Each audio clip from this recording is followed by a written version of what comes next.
So yeah, like this is believable. I'm in. Wow. Look, guys, this show is tearing us apart. It is. But I'm about to bring us back together with my number one. All right? There's a lot of anger in this studio. It's very hot in here. Everyone's upset. But I'm about to we're all going to be able to gather around the burning fire of my hate for this series they should have stopped way before. You know what I'm going to say. Welcome to Bley's Arcade. Hey, now to ring around the collar. Hello, everyone. Welcome to Bley's Arcade. Every week I struggle with not yelling as loud as I can. How'd I do this week? This was a little better. Okay, a little better. With me as always, Andrew. A screw is loose. A screw is loose, Gruss. That works. That might be the best one yet. Hell yeah. And coming in clutch, Eduardo Perez. What's good, y'all? Hello, gentlemen. Hello. Welcome, everyone. Welcome, listeners. Very quickly before we get into it today, I just have to say something, which is here at SiriusXM. We've talked about this before on the program. In the bathrooms here at SXM, they have their own newsletter, internal newsletter. I'm not sure if they're cool with me saying this, but I'm just going to say because I'm a rebel. And they have their own internal newsletter here in the bathrooms, and it's called Stallcast. Okay. And we've talked before on this program about Stallcast. It's our dream, I think. Our dream? My dream. Your dream. Our sounds like too many people. Yeah. It's my dream to get in Stallcast, but I don't want to do it. I don't want to do it internally. I don't want to like pull some strings or call in some favors. I want us to be so good that Stallcast can't ignore us. Wow. Silence from you too. Well, it's my dream. Anyway. And so I will look at Stallcast, comes out every month. I will look at Stallcast monthly and kind of just see what they're doing, and see like, oh, would Bley's Arcade fit in here? Like, how would we fit in? And I just saw something in this episode of Stallcast that boiled my blood. Wasn't there like an Elvis update? Yes, dude. Did that boil you know exactly what I'm going to say. Why would that boil your blood? I'm going to tell you why. Because it said, and this is, by the way, the first thing in Stallcast this month. The first thing. It says, it's Elvis week on Elvis Radio. No shit. Every week is Elvis week on Elvis. What are you doing? That's the headline for Stallcast. We can't get into Stallcast because they're too busy reporting that it's Elvis week on Elvis Radio? Come on, man. It's going to be tough to break it to you, but it might be Pearl Jam week on Pearl Jam Radio next month. Jesus Christ. I'm just saying, guys, I'm proud of the work we do here. Listeners, I'm proud of our work. And you know what? Maybe we start our own Stallcast. Isn't it Conan week this week on Conan O'Brien Radio? It is. That I'm fine with. Yeah. I'm just saying, they don't need to report it's Elvis week on Elvis Radio. They could say, hey, there's a great new show, Bley's Arcade, featuring 3 of the hottest dudes in entertainment. What if it was Elvis's birthday? That's fine. You know what Elvis's birthday is? January 6th, because mine is January 7th. So it's not, not January, dude. Don't come at me with Elvis facts. You know what his middle name is? Overrated. Aaron. Sounds like you should be listening to Elvis Radio. Oh, my God. Or maybe hosting a show on there. Well, you know what? It's Elvis week. I might as well listen to it. Welcome, everyone. This week, we are talking, as we normally do, about things that infuriate us. And this week, we wanted to touch upon something that we've kind of danced around for several episodes. We had Jason Chalemi on a couple weeks ago and talked about trilogies. And that kind of turned into best franchises. Yeah, it was trilogies or more. Trilogies or more. And in that episode, we talked a lot about franchises and this movie or episode is great, but this one is bad. And kind of part of our argument there was, would you still love a franchise, warts and all? And so that got us thinking. And, Hollywood these days has become very allergic to new IP and new movies. I mean, I will say, Backrooms, Obsession, these things are starting to break the mold a bit. I was going to say, these days, they're actually getting better. They're actually getting better. Yeah. But we're still seeing, like, they're still pulling out old movies and making new versions of them and continuing these franchises. And I hate to call out a certain franchise, But tomorrow, there's a new Insidious movie coming out. We don't need any more Insidious movies. Just stop. There's a couple of them that are pretty good.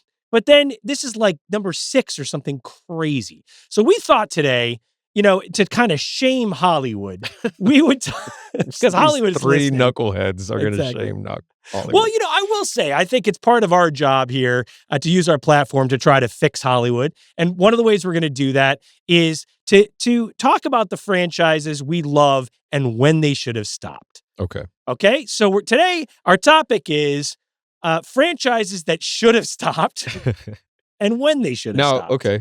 Again, we kind of have to go over the rules. Let's talk about the rules. My first question is, do reboots count? So not necessarily sequels. That's a great question. A reboot.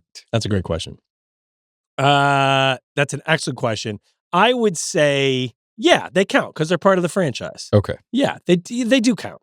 But because some reboots are good, some are bad. So prequels also, I would assume. Prequels, of course. But that's the thing. It's like if a reboot is good, then maybe the franchise shouldn't have stopped and it should continue. But if it's bad, they should have killed it. That was my one question, was where do prequels fit into this discussion? Because it's not a continuation of the story. It's like looking backwards. Yeah, but it's basically it's like an emotional sequel because we're passing through time in one direction. Sure. So it's like they're creating if the goal here is to shame Hollywood into adopting new IP, I think that prequels should count.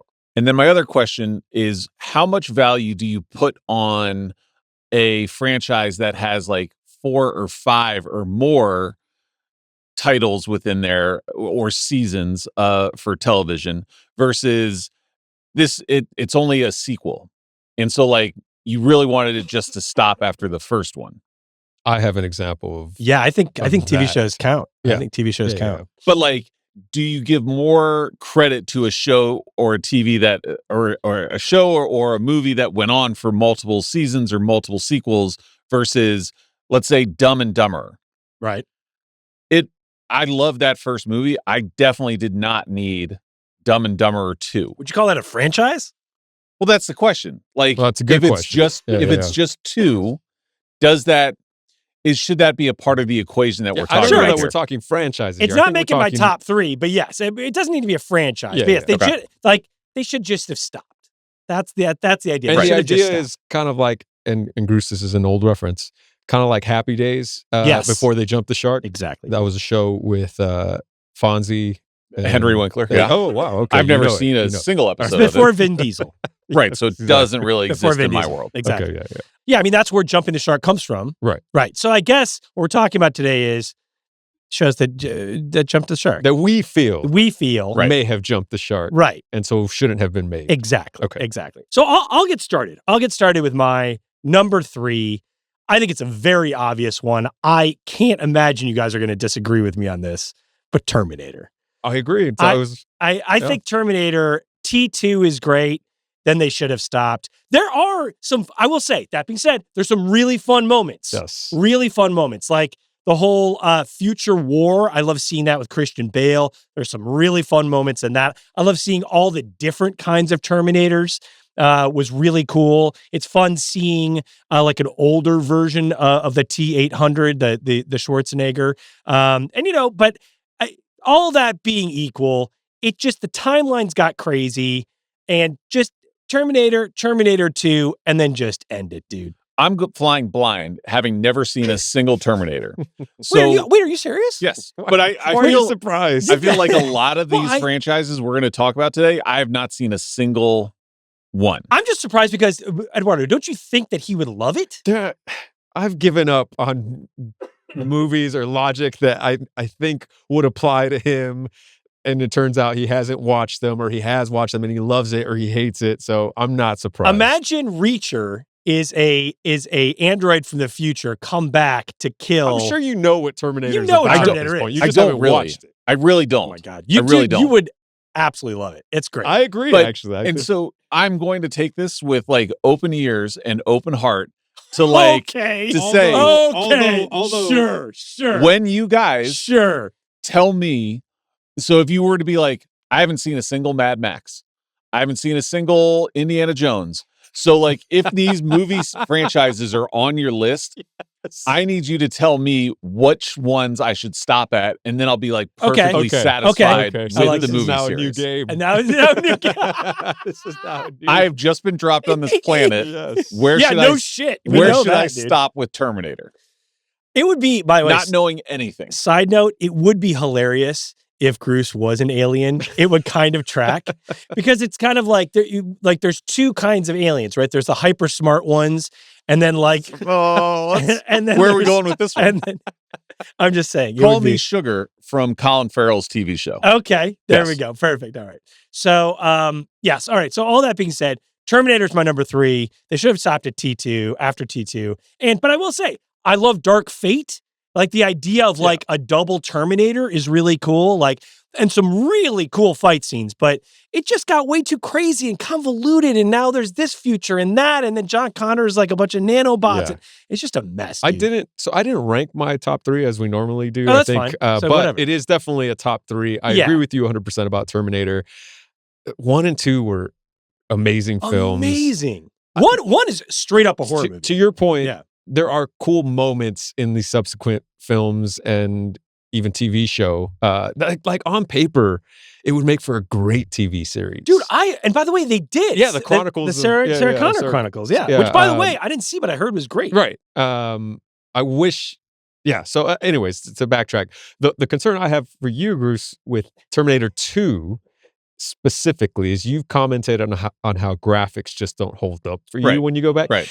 And so I'm concerned that you're going to watch Terminator 2 with some hype that, we're hyping or everyone's hyping. Yeah.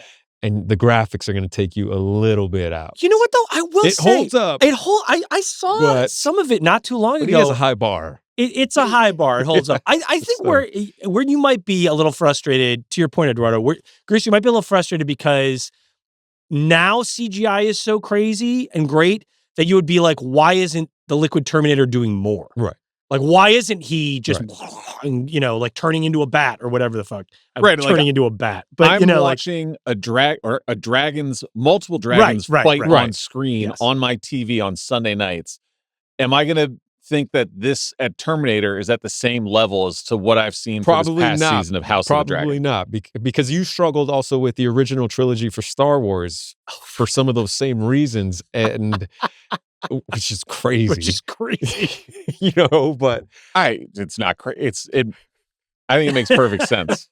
When you are enthralled by the look of Fast and Furious, sorry, original Star Wars does not hold up. The look of Fast and Furious. It is funny, like looking at Episode 4, A New Hope, Star Wars, and watching Obi-Wan and Darth Vader's lightsaber battle. It's just like, pew, pew, pew. It's kind of like, and then seeing, Darth Maul with double saber. It is, knowing that happens before. Right. But all that to say, I think that James Cameron did a lot of stuff in Terminator 2 that was practical. Yeah. So it does, they really do drive a semi off a bridge. And in that way, it's cool.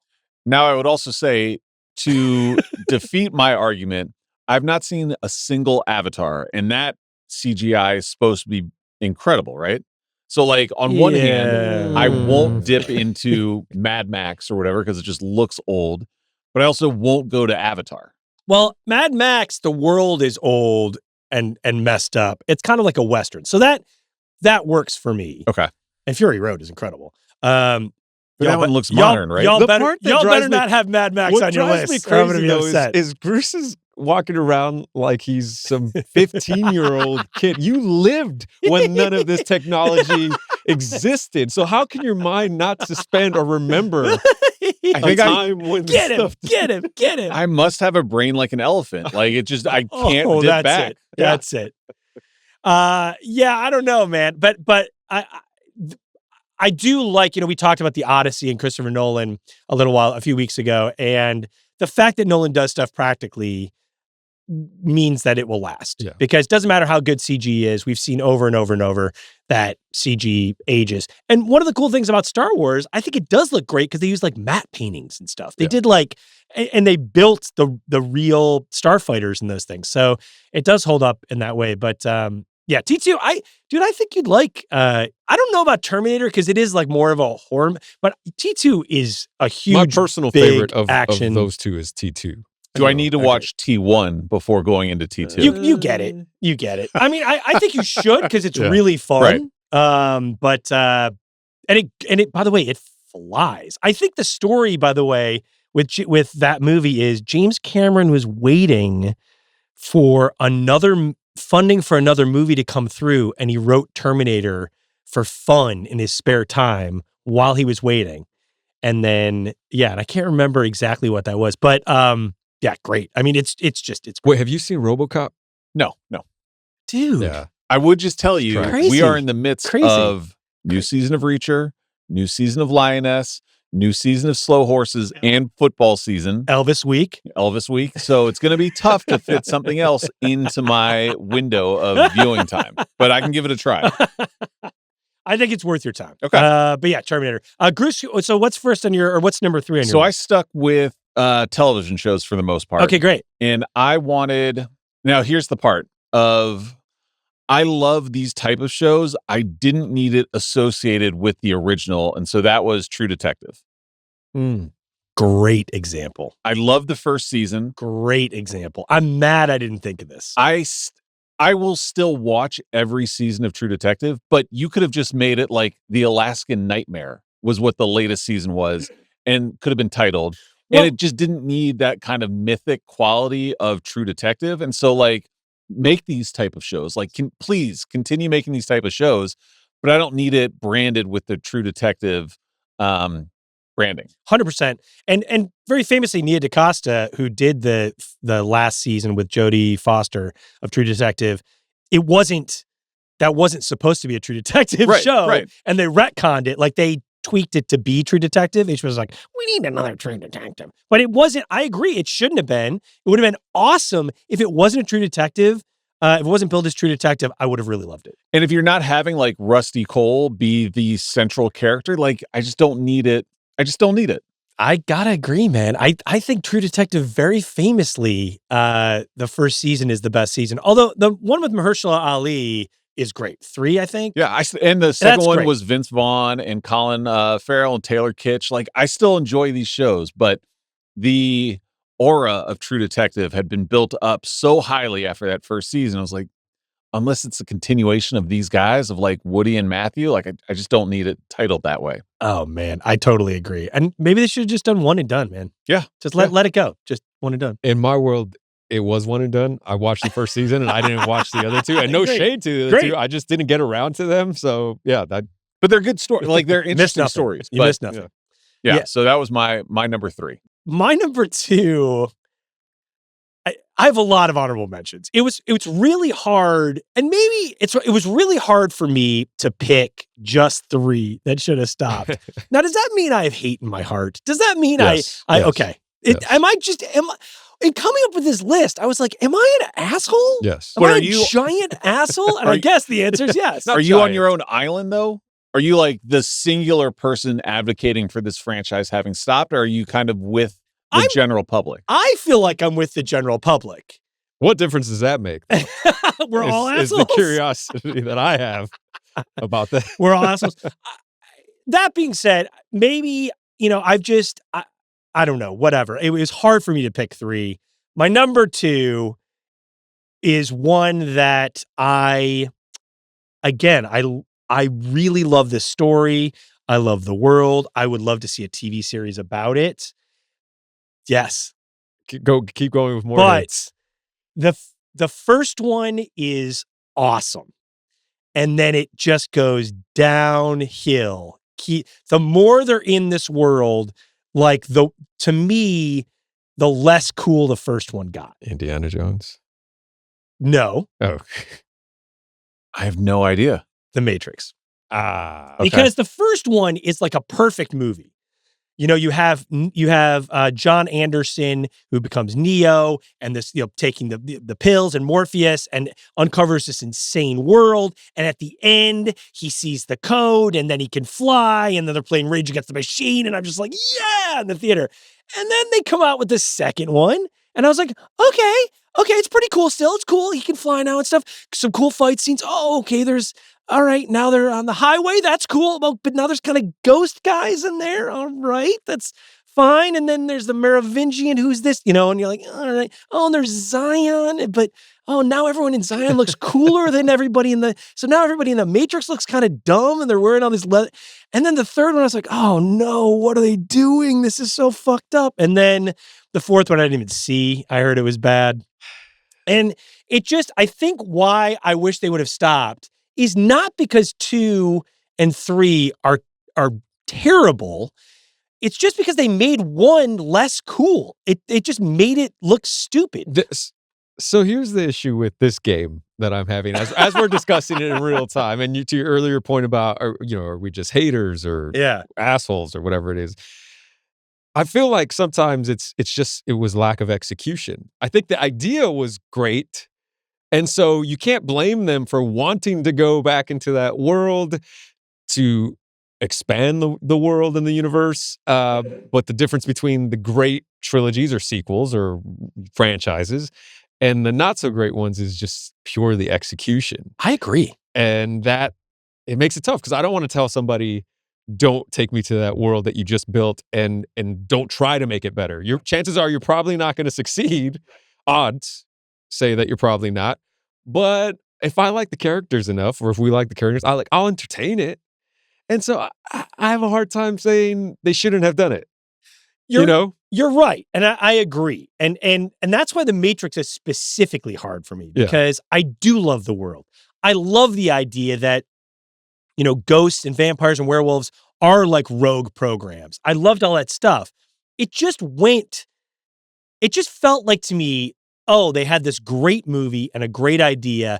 And then, the studio came to the Wachowskis and they were like, we'll give you a bunch of money. The Wachowskis are like, okay. And how can we glom stuff onto here? And I do think they came up with a good idea. Yeah. And I totally agree it's the execution because there are some moments of true brilliance. Right. In The Matrix Reloaded and whatever the third one was. Revolutions. Yeah. Clearly, they came up with these ideas after The Matrix because they would have put that stuff in the first movie. Right. Because the first movie would have benefited from a lot of that stuff. So instead of having a trilogy, which then felt like all put together, for me, it's just like, man, The Matrix is so cool. And then it's like, and 2 and 3 are almost like their own thing. Right. And specifically what I'm talking about, here's a great example, is when you see the people in Zion, they're so cool. Yeah. Everyone is like gorgeous and like their clothes are awesome. And it just makes you like think like, oh man, wait, I used to think everybody in the Matrix was cool. And now they're all dorks, because this is cool. I mean, it just makes me think of Transformers in terms of like, Christ. I love that first movie. But then you kind of built out this Transformer. Right, I don't care about the Transformer world. Okay, And to then have a cartoon at the end of like the most recent one, I was just like, I take it or leave it. It doesn't do anything for me. I think it falls even though it was originally a cartoon, but to sell toys like G.I. Joe. Right, but still. Am I the only person who thinks that the Transformers are hard to look at? They're hard to look at. Like it's like all these. It's just like I don't know. There's just too much. There's too much shit on them. I think you're describing. There's too much Jason happening. I'm sorry, Michael Bay. Yeah. Films. Well, I mean, the Transformers specifically as characters, I find really just hard to look at. Like That's funny. It's all gears and stuff. Yeah. And you're listening, Stallcast? Stallcast. No, we're not. Or Stallcast is like, yes, we are. We don't want that. Sorry. All right. What's your number 2? So my number 2, I was debating. I had an issue with the idea of what if I liked the first piece of content and the third piece of content, but I hated the second one. That's the game, That dude. means then it doesn't belong to this list. Okay, so then Breaking Bad is not going to be a part of this list because I liked Breaking Bad and I liked El Camino. Oh my God. And I hated Better Call Saul. Wait, did El Camino come out after Better Call Saul? I think in the middle of it. It came out before. No, in the middle of it. No, it came out before, dude. Okay, then maybe it's then back on my list. Yeah, then it's back on my list. It's back, baby. But no, my number 2 was Jumanji. Jumanji. Wow. I actually I love the first one. Now is the Robin Williams. The Robin one. Williams, and I'm sorry, quick correction here. El Camino did come out after Better Call Saul. Yes, thank you. Okay, Thank we you. So, yes. apologize. Yes. But we'll So get back to this. It won't be in my list. I'm not going to let you slide real quick on this, but yes. But Jumanji. I thought Dude, the first movie is perfect. Your fucking brain, man. The Robin Williams one, yes. right? I can never predict what you're going to say. But I also love. I could have had a year to predict. You know, I'm not what surprised. franchises. What? But Jumanji. I'm not surprised. It's not even on my radar. Oh my God. All right, Jumanji, go. I love the Robin Williams movie. Great. And I really liked Jumanji Welcome to the Jungle, which is The Rock, Kevin Hart, Jack Black as like it's kind of like the reboot, but it's still in the same world. Reboot. It is a reboot. Wait, remind me. That's like, are they in a video game? Is that the one where Yes. they're okay? And so the first one was a board game. The first one's a board game, and the house gets but then what? So Jumanji, the reboot was they're in a video. It's basically a VR video game. Yep. Okay, great. And so I thought that was a great updated version of it. But then the third one, which was the next level, was not great. And I am absolutely dreading Jumanji Open World, which comes out in December. They're making a fourth Jumanji? And the trailer came out a couple weeks back, and I thought they're all doing different accents. I am absolutely dreading beginning to hate this franchise. First of all, Jumanji is a blind spot for me. You don't watch any single one of them? Not even the Robin Williams? The Robin Williams I saw, I loved. Okay. Great. Yeah. But then, and I saw that the Jumanji other ones had come out.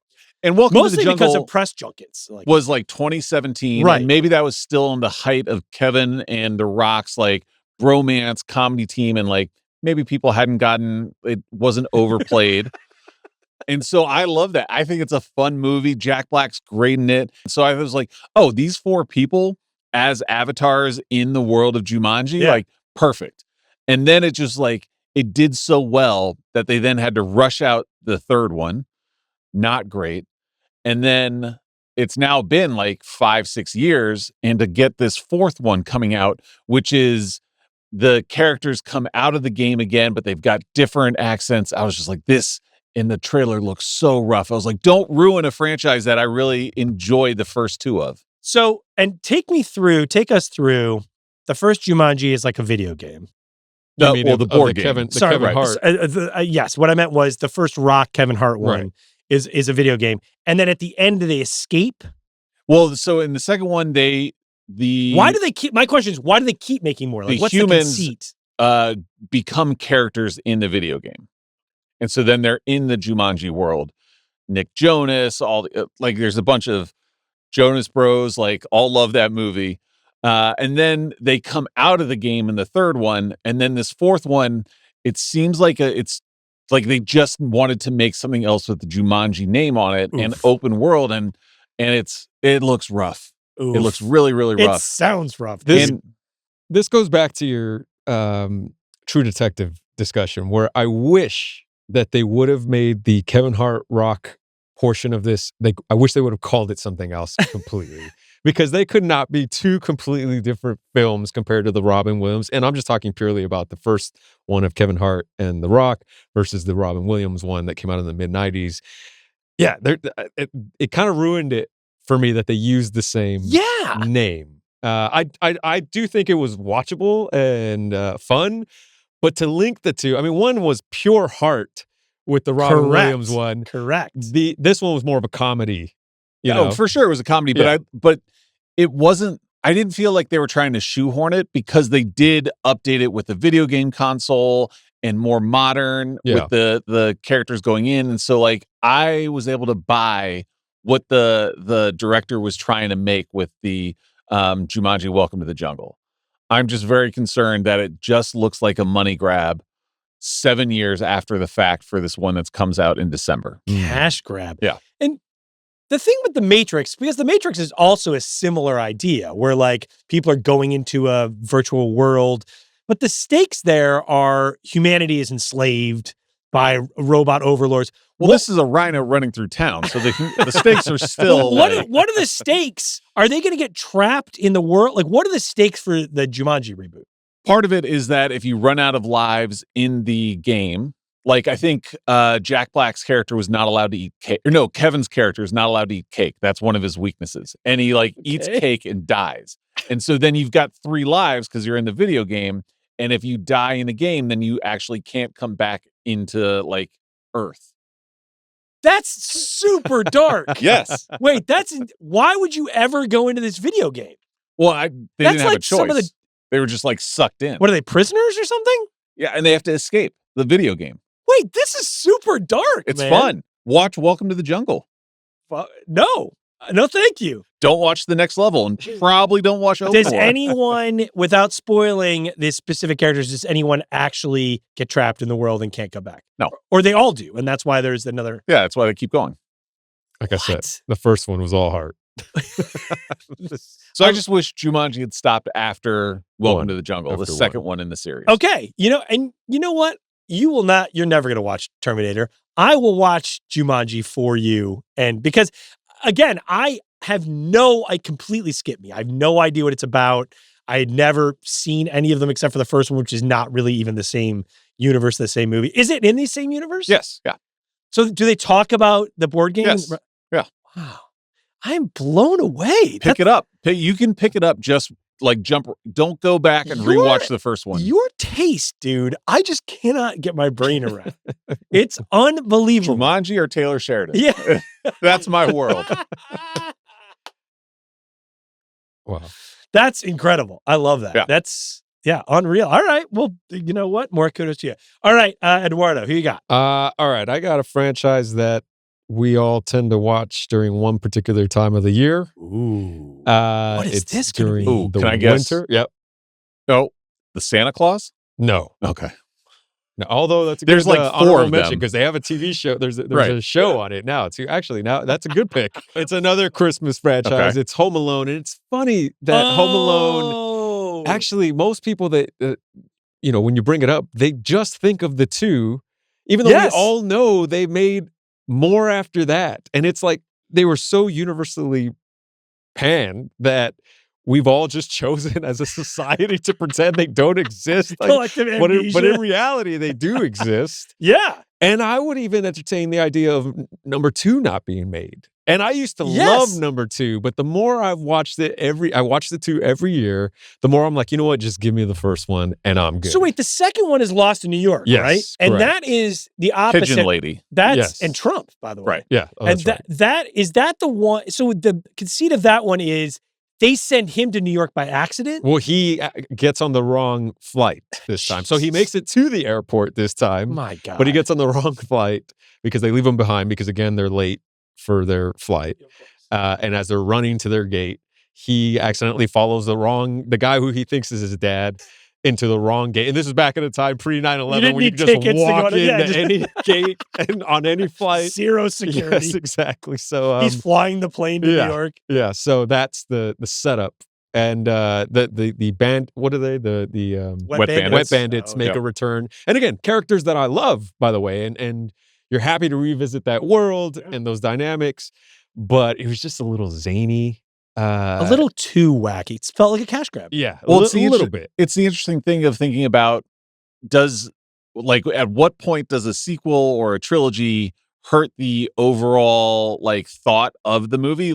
That's where Home Alone 2 doesn't negatively impact my viewpoint of Home Alone, but I don't need it. But you know what I think works for Home that? Alone 3 does impact how I think of the franchise in a negative fashion. I think I know why, because I agree with you, and the reason is because I think they shot the sequel so closely after they finished the first one. So Kevin he's getting roughly, older, dude. He's roughly the same age. Yeah. He's literally, truly just a year and a half or 2 years older than what he was in the last film.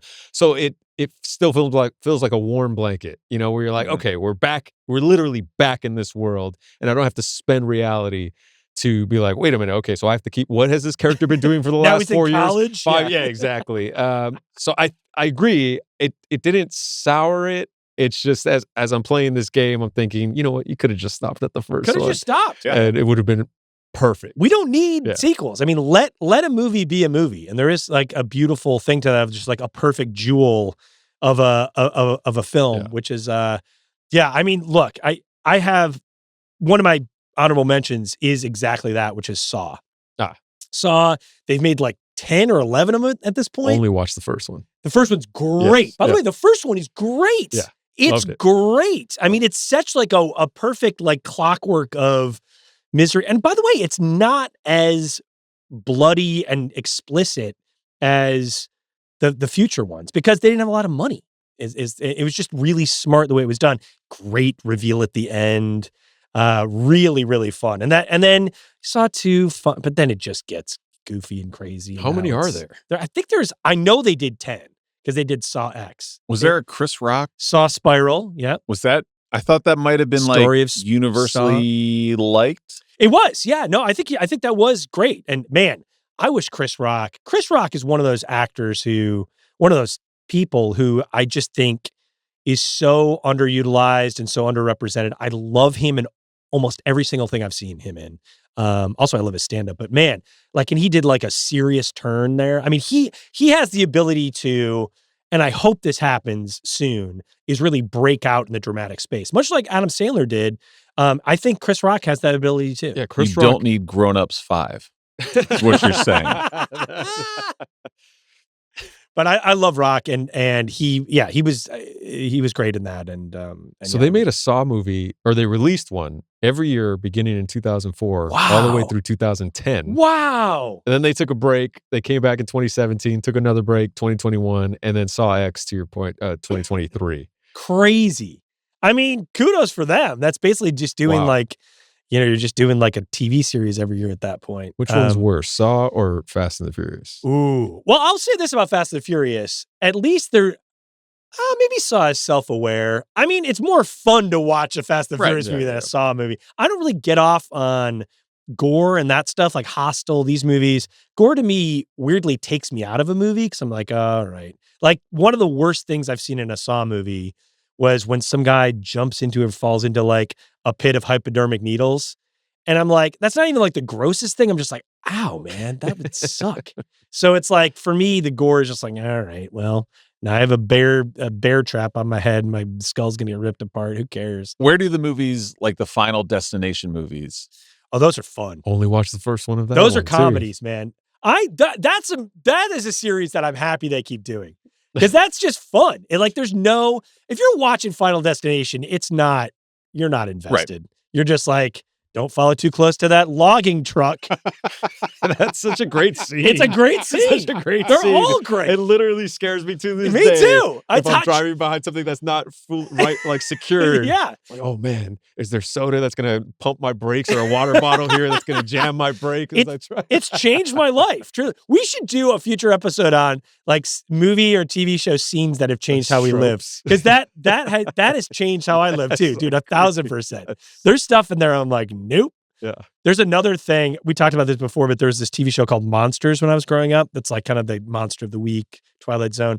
And there was a thing that really scared me. I was like 9 and saw it, where a guy, every time he goes into a room that's dark, he ends up in this other dimension with this like spider lady. And so he always turns on the light before he goes into a room. I do that. I've done that ever since I was 9. I will avoid at all costs going into a dark room. Like because I like reach in and turn on the light. It's scarred me, dude. Yeah. Scarred me. All right, before I do wait, did you do your number one? You haven't done my number one. Okay. What was your number 2 technically? Your number two is Jumanji. It was originally Breaking Bad. It was originally Breaking Bad because I liked El Camino, but I hated Better Call Saul. I want to hear, I need to hear, give me a solid 60 seconds on why you didn't like Better Call Saul. Because it's universally loved. Yes. Okay. I thought the tension building in Breaking Bad was so incredible, and that each season built upon the previous one. Almost each episode built upon the previous one. So I love that. And I felt that in Better Call Saul, I was stuck in, I forget the guy's name. He was a Spinal Tap guy. Chuck. We were stuck in his aluminum foil house for way too long with nothing actually happening. So it was so drastically different from what I experienced watching Breaking Bad. And maybe I didn't watch Breaking Bad from the start. I, like so many people, got caught up on the Netflix binge. And so I was just watching it all this, like a number of episodes to catch up in 2 or 3 seasons, that watching it weekly, Better Call Saul just felt like it was a chore, that nothing was happening week to week. I will say it is a very different experience watching something week to week than watching it all at once. I agree. If I had binged Lost, I might have hated it because I'm like, just talk to each other. Tell the guy you saw a smoke monster, dude. Like, but week to week, I was like, ooh, yeah, I could think about it and be like, ooh, like what's this? And I now that you've mentioned it, I think you not watching Better Call, you not watching Breaking Bad. No, I wasn't. Now I'm lost. I heard why you said you didn't like it, but I'm like, wait, I was going to say, but Gruss, to your point, it's like if you felt trapped inside this guy's house because you were binging it. So it's like all you're doing, or in this guy's world, all you're doing binging. I was not binging Better Call Saul. He was binging Breaking Bad, and so it was fast paced for him. Then wait, that doesn't make any sense. That's what I was like. You wait a should have minute. loved it, dude. No, I hated living in the idea that week to week I was waiting to get out of the guy's house because he was afraid of the public. It's a character drama, and so which was so drastic. While Breaking Bad had tons of character development, the action was why there was I was action there. in Breaking Bad. Yes. Okay. In addition to some of the character and I thought there was good action in El Camino, and like give me Aaron Paul's character more. I did not like that movie. I didn't see it. I could take Jesse Pink, like just give me that. And it just felt like Better Call Saul. Saul Goodman is a more tragic character than Walter White.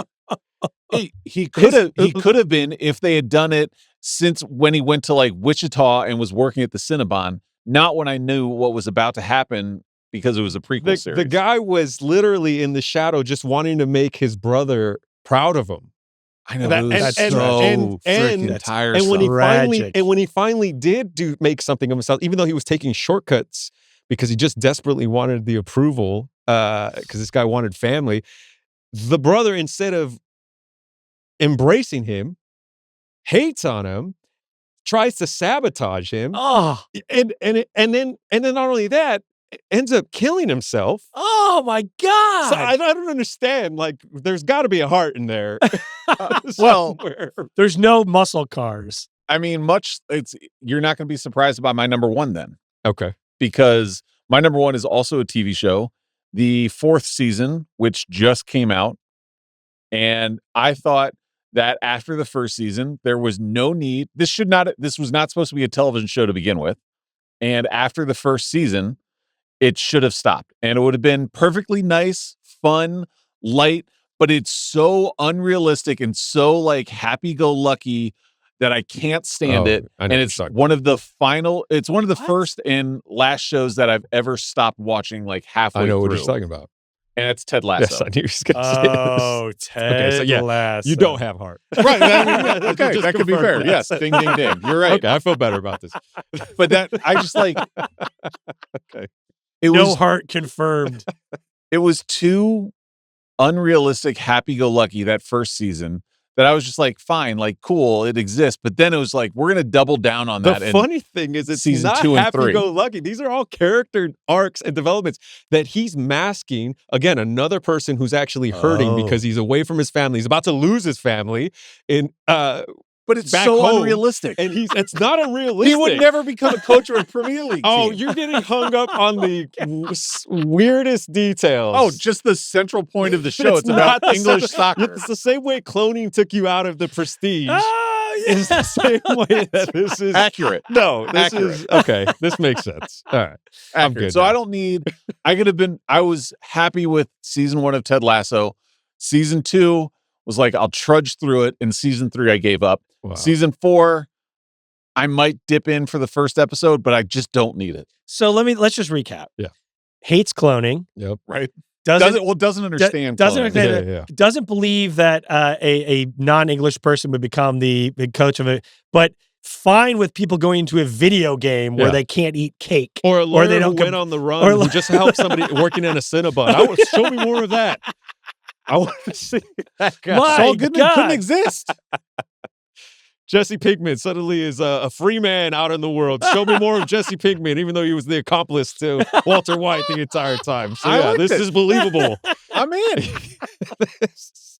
Wow. Look, guys, This show is tearing us apart. It is. But I'm about to bring us back together with my number one. All right? There's a lot of anger in this studio. It's very hot in here. Everyone's upset. But I'm about to we're all going to be able to gather around the burning fire of my hate for this series they should have stopped way before. You know what I'm going to say. Give us a couple hints. Eduardo's already mentioned it in this program. It is well documented. Yeah, okay. Star Wars? Close. Indiana Jones. Yeah. Is my number one.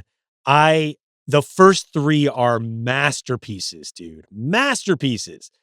Why did they go back to the well if not for a cash grab? They were so good. That's why. Oh my God, dude. Are we 5 or 6 deep? Oh my God. They made Crystal Skull is 5 or 4, and then Dial of Destiny was 5. There's 5. Yeah. They did not need to.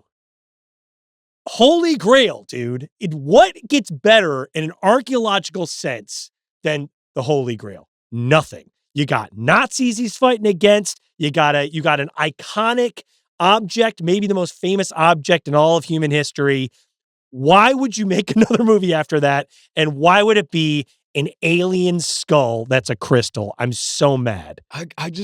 I agree with you, by the way. This was on my list. But I go back into the mind of the creators and then the fan service and the pressure. Like it took them 20 years to try. They didn't need to. It was sealed up. See, they took them 20 years.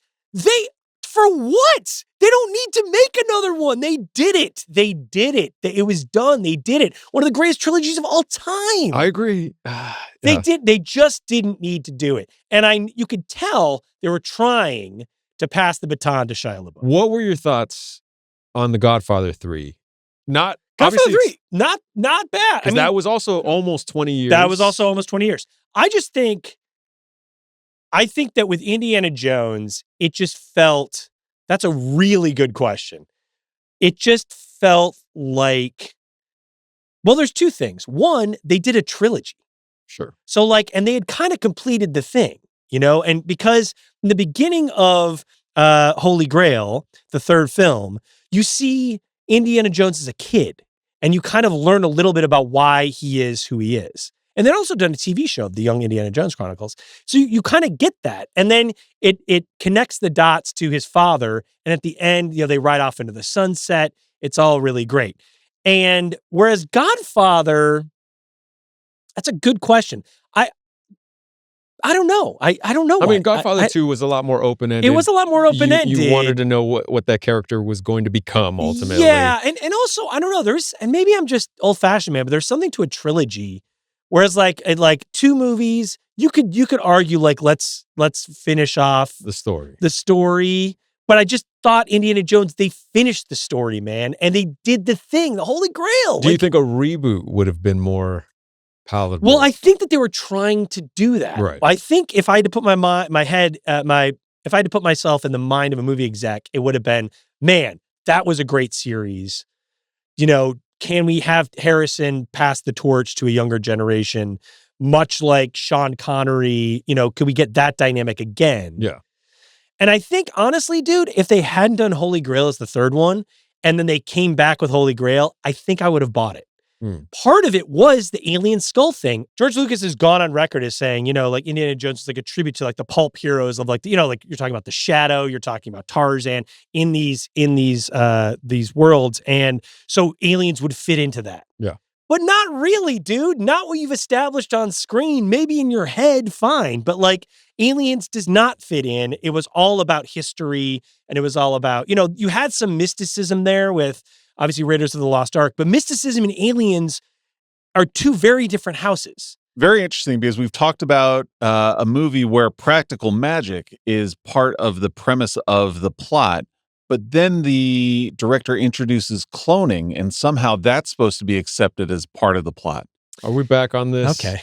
No, I see what you're doing here. I see what you're doing. Bringing in. It wasn't clone. It's science. It's science. Doesn't exist. How do you not remember the sheep that got cloned? It's Daisy. Daisy the sheep. Put some respect on that sheep's name. Like with a snap of the finger, 25 hats suddenly appear on the side of a hill. Oh my God. back on this. But dude, that being said, and maybe you know what? Maybe that's the same feeling you had watching The Prestige. So I think I am. No, don't give him that much except credit. for the fact, don't give him that much credit. Except for the fact The Prestige was one movie instead of a fourth movie in a beloved franchise that you had the lunchbox as a kid. Details. No, but he was judging it against all other Christopher Nolan movies while he's watching it. So it's You son of a bitch.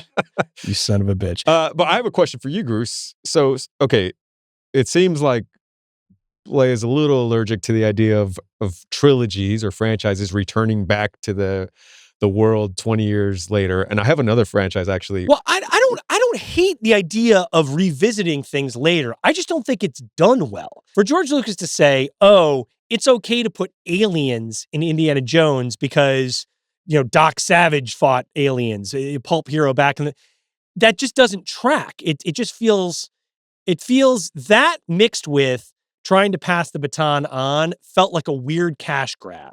And again, if it had been like even the Spear of Destiny or something, like the spear supposedly that was stabbed into Jesus's side, and very, like in Constantine and all these movies is considered like a holy artifact for like the devil or whatever. That's fine, man. But like aliens, dude, you got to go aliens on me? Like, come on. It just felt like a whole different thing. I give you a franchise that I'm nervous about. I haven't watched the third one yet. Okay. But if we're talking about franchises that take at least a minimum of 15 years in between. Oh, boy. What is this going to be? That I really did like the first two. Okay. And I'm nervous about what the third one's going to do. The name of the franchise is Tron. Ooh. Great example. Have you watched the latest Tron movie? I did not see the one with Jared Leto. I haven't either. Have you seen I have it? no knowledge of Tron whatsoever. I loved, by the way, maybe love's a strong word. I really liked the reboot. Legacy. The Tron Legacy? Tron Legacy. Yeah. Yes. I thought it was cool. Yeah. And it's loved it. The original one, I thought that was a good reboot because the original one. It wasn't a reboot. Well, it was like a continuation. Yeah, it was a kind sequel. Of. Yeah, it was a sequel. Yeah, it was a sequel. Yeah. But I thought it was really smart because Tron is a perfect example of a movie that benefited from technology now. Yeah. Update it. It's time. It's cool. That world is beautiful. There's enough room to move where you don't need to denigrate the original or change it all that much for it to work in a new thing. I didn't necessarily love the idea of in the newest Tron, which I didn't see, but where they're like the whatever's coming into our world. Yeah. I don't need that. I think that the stakes are high enough. The Jumanji That's stakes, why you hate Jumanji. Yeah. No, but Jumanji doesn't come into. Does the reboot come into our world? Yes. Yeah. Eventually. Okay, so maybe the original one comes into our world. Yeah. Well, I guess that's the whole point of Jumanji. Bad example, but all that to say, I'm excited. I like the world of Tron. I'm excited to see what they do with it. What about Blade Runner? I have no knowledge of Blade Runner. Dude. Blade Runner was a banger. Yeah. Denis Villeneuve might be my favorite director. Current director. Yeah, I think so. Yeah. I think he's my favorite. I don't know that he's done a bad movie. I mean, what would be his weakest movie? Did he do Sicario 2? That movie was great. I don't think he did. That movie was not. That's on my list of I don't think movies that should not have continued. I don't think he did. Okay. I don't think he did. But we should do Denis Villeneuve movies. Like he is I think my favorite director right now. He is just unbelievably great. He did not do. And he could do so many different things. But all that to say, Blade Runner 2049, incredible movie. Loved it. And the first one. First one was good. Yeah. It was good. It was cool. Ridley Scott. I mean, I think you need to treat the first Blade Runner as you need to look at it through the eyes of how groundbreaking it was. That was one of the first dystopian portrayals on film we had ever seen. We're like, yeah, man, the future is dark and it's awful. You don't want to be a part of this future. But all that to say, I'm excited for the new Tron. So what's the new Tron? What is it going to be? It's this Jared Leto one that I haven't. That I haven't. Yeah, that's what I'm saying. I thought there was one after that. No. I haven't seen this. I'll watch it. I'll watch it. I don't care for Jared Leto, but Greta Lee's in it, who I like, and also who is that guy? Who's the guy in it who played Quicksilver and also was in Me, Earl, and the Dead Girl? But that guy's great. But yeah, interesting. Evan Peters. Yeah, that guy's great. Evan Peters is cool. So the question for you, Gruss, is if in 15 years they're deciding to revisit or reboot even the Fast and the Furious franchise, Great. are you love in this. or are you out? Assuming they stop truly when they say they're going to stop this last one. Can Tyrese still be in it? Is Tyrese your favorite? He is my favorite character in the entire series. What if it's Tyrese's son I just love question. his or daughter? interacting with Ludacris and Paul and Don. Like, it's so funny. The problem is that the first Fast and Furious came out, what, like 2000, 2001? Yeah, 2001 maybe. So, like, you've now got a 30-year span of movies, of 11, 12 movies, that it feels like 15 years from now is still too soon to reboot. Have they done self-driving cars yet? Oh, dude, that would be great. I don't know. The family versus AI. Dude, that would be sick. They should do that. I'd watch that movie. I mean, they've gone to space. They've got like tanks on a bridge. I do want to do an episode of Blaze Arcade where we talk about crossovers, because very famously, I think the Jurassic Park people, the Fast and Furious people, have said that they want to combine those worlds, Wow. which would be bonkers. I would love that. Would you like that? Would you like to see that? I would love to see it. I thought about putting Jurassic Park in my list here because I thought the first movie is like a perfect dinosaur movie. It is, but the other ones, think are after fun. it were not great. They're not great. The newer ones. The newer ones are better than the ones that immediately came after the original. That's true. Like, don't know 3 if I is the agree with worst. that. 3 is the worst is one. bad. 3's bad. Didn't love Chris Pratt in these movies. Still better than 3. Yeah, I agree. Okay. I agree. Yeah. All right. Well, that'll do it for this episode of Blaze Arcade. Once again, please stop making Indiana Jones movies and stop making Jumanji movies, right? Please. Look we found some common ground. Go watch Better Call Saul. Go watch Better Call Saul. Thank you, everyone. Of course, you can watch us at any time on YouTube, Team Coco's YouTube channel, and listen at any time on the SiriusXM app. Just search Blaze Arcade. For Eduardo Perez, Andrew Gruss, and myself, we will see you all next time. Bye!